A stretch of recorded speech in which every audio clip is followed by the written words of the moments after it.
কালিহাতী কলেজের প্রথম যে ছাত্রীটি ছিল তিনি হচ্ছেন, সেই ছাত্রীর নাম হচ্ছে আঙ্গুর। সালে প্রতিষ্ঠিত হয়েছে, এ কথাটি এখানকার উপস্থিত সকলেই জানে। আমি সময়ের স্বল্পতার কারণে আমি অ্যাড্রেস ছাড়াই কথা বলছি, যেহেতু হাতে খুব সময় কম। কালিহাতী কলেজটি কালিহাতী হাই স্কুলে শুরু হয়। বর্তমানে যে শহীদ মিনারের পূর্ব পাশে একটি বিল্ডিং ছিল, 3টি কক্ষ, physics, chemistry, biology laboratory. Kalihati school কর্তৃপক্ষ সেদিন 2টা রুম ছেড়ে দিয়েছিল কালিহাতী কলেজের জন্য, একমাত্র কালিহাতী কলেজের প্রতিষ্ঠাতা সাধারণ সাহেবের কারণেই বা এই এলাকার জনগণের প্রয়োজনে কালিহাতী একটা কলেজ হচ্ছে, এই উদ্যোগকে এই কার্যক্রমকে সহায়তা করেছিলেন সেদিন ব্যাপকভাবে, আমার দৃষ্টিতে সেদিনকে ব্যাপকভাবে কালিহাতী স্কুল এখানে সহায়তা করেছিল।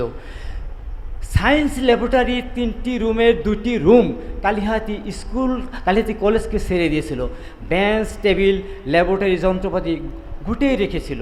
সেখানে প্রথম বেসের সায়েন্স ছিল না, কমার্স এবং আর্টসকে নিয়ে কালিহাতী কলেজটি যাত্রা শুরু করে। আমার মনে আছে 125 থেকে 30 জন ছাত্রছাত্রী এই কালিহাতী কলেজের মানবিক বিভাগে ভর্তি হয়েছিল। কমার্সের সম্ভবত 60-65 হতে পারে, আমার যতটুকু মনে পড়ে। কালিহাতী কলেজের প্রথম যে ছাত্রীটি ছিল তিনি হচ্ছেন, সেই ছাত্রীর নাম হচ্ছে আঙ্গুর। হামিদ ভান্ডারের মেয়ে, ইঞ্জিনিয়ার বাদুল্লুর রহমানের বোন। এই ছিল কালিহাতী কলেজের প্রথম ছাত্রী। তার বাবা প্রতিষ্ঠাতার মহোদয়ের খুব ভক্ত ছিলেন। কালিহাতী কলেজ প্রতিষ্ঠাকালীন সময়ে অনেক গার্জিয়ান ছাত্র দিয়ে সহায়তা করেছে। আশেপাশে যে শিক্ষক ছিলেন, আশেপাশে যে কলেজ, বিশেষ করে Rajapur school, Khilda school, Charan school, Kadamtali school, এই ফিডার স্কুলগুলা থেকে ব্যাপকভাবে ছাত্র এসেছে। কালিহাতী ওই প্রথম বেসের আমি যখন রোল নাম্বার কল করতাম, 100 রোল নাম্বার ছিল কালিহাতী রমেশচন্দ্র বর্মন কালিহাতী স্কুলের, গার্লস স্কুলের হেডমাস্টারের দায়িত্ব ছিল আর কি।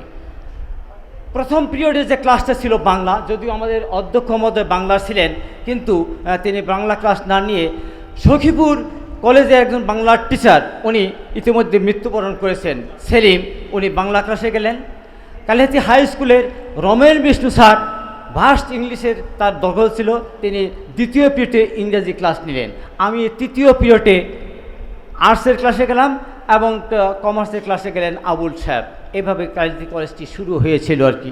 যাই হোক, পরবর্তী পর্যায়ে পেভিলিয়ন বিল্ডিং ওইখানে ছাপড়াতে হলো, পরবর্তী পর্যায়ে এখানে আসে।